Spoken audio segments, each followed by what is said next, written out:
Hello everyone. आज के इस वीडियो का हमारा टॉपिक है डिसिप्लिन या अनुशासन। आप अगर अपनी लाइफ में सक्सेसफुल होना चाहते हैं तो एक बात को हमेशा साथ रखिएगा कि आपको अनुशासन में रहकर ही प्रयास करना होगा, तभी आप सफल हो पाएंगे। आपने इसके पहले जितने भी सफल लोगों के बारे में सुना होगा, किसी की भी आप हिस्ट्री पढ़ के देखिएगा, उसमें आपको एक चीज़ कॉमन मिलेगी कि जितने भी सक्सेसफुल लोग हुए हैं सारे लोग अनुशासन में रहकर ही उन्होंने स्ट्रगल किया।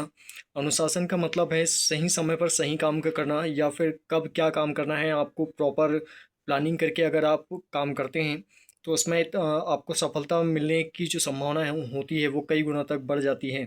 सो अगर आप अनुशासन में रह करके, डिसिप्लिन में रह करके अगर काम करते हैं, आपका हर काम टाइम टू टाइम होना चाहिए।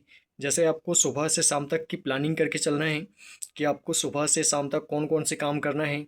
जैसे आप सोकर उठने के बाद में सबसे पहले आपको जॉगिंग के लिए टाइम निकालना है। जॉगिंग के लिए आपको 1 से 2 घंटे का टाइम आपको निकालना है जॉगिंग, या फिर आप जिम कर सकते हैं, जो भी आपके लिए बेटर हो। सो वैसा आप मतलब एक्सरसाइज के लिए भी टाइम निकाल करके रखिए। इसके अलावा आपको अपने टारगेट को अचीव करने के लिए कितने घंटे स्ट्रगल करना है, और कितनी देर के किस सब्जेक्ट को देना है, किस दिशा में प्रयास करना है। बस सही दिशा निर्धारण बहुत ज़रूरी है, क्योंकि कभी कभी हम गलत दिशा में दौड़ते रहते हैं जिसके कारण हमें सफलता नहीं मिल पाती है, और हम परेशान हो जाते हैं। हमें समझ में नहीं आता कि हम स्ट्रगल तो खूब कर रहे हैं लेकिन हमें सफलता नहीं मिल रही है। इसलिए सही दिशा में कठिन परिश्रम करना बहुत ज़रूरी है। इसके लिए प्रॉपर प्लानिंग बनाइए, प्रॉपर शेड्यूल बनाइए, और शेड्यूल के साथ साथ कंसिस्टेंटली आपको उसे फॉलो करते रहना है तब तक जब तक कि आप सक्सेसफुल ना हो जाएं। अ, हमारी आदत एक होती है कि हम 2 दिन प्रयास करते हैं, तीसरे दिन ब्रेक ले लेते हैं। ऐसा कभी भी ना करें। जब तक आप कंसिस्टेंटली प्रयास नहीं करेंगे तब तक आप सक्सेसफुल नहीं हो पाएंगे। ये भी आपको हमेशा ध्यान रखना है। इसके अलावा अगर आप सक्सेसफुल होना चाहते हैं तो प्रॉपर प्लानिंग तो आपको करनी ही है।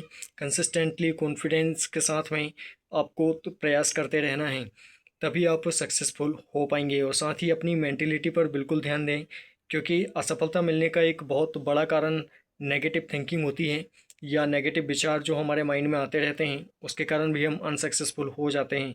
ये कभी भी ना सोचें कि आप फेल हो जाएंगे या फिर आप ये काम नहीं कर सकते हैं। जब हम कंटिन्यू नेगेटिव थॉट से सोचते रहते हैं तो ये हमारे सबकॉन्शियस माइंड में चले जाते हैं, और सबकॉन्शियस माइंड में जाने के कारण वो धीरे धीरे परिणाम में बदलने लगते हैं। इसलिए हमेशा पॉजिटिव बने रहें। पॉजिटिविटी के साथ सही दिशा में कठिन परिश्रम प्रॉपर स्ट्रेटजी के साथ करते रहें, सफलता मिलना एकदम तय है। So thank you very much to all to watching my video. अगर आपके दिमाग में कोई भी सवाल, कोई भी कन्फ्यूजन है तो आप मुझे कमेंट करके सवाल पूछ सकते हैं। और साथ ही अगर वीडियो आपको पसंद आया तो वीडियो को लाइक करना, वीडियो को शेयर करना और चैनल को सब्सक्राइब करना बिल्कुल भी ना भूलें। So thank you very much to all to watching my video. जल्दी मिलते हैं अगले वीडियो में अगले सवाल और अगले कन्फ्यूजन के साथ।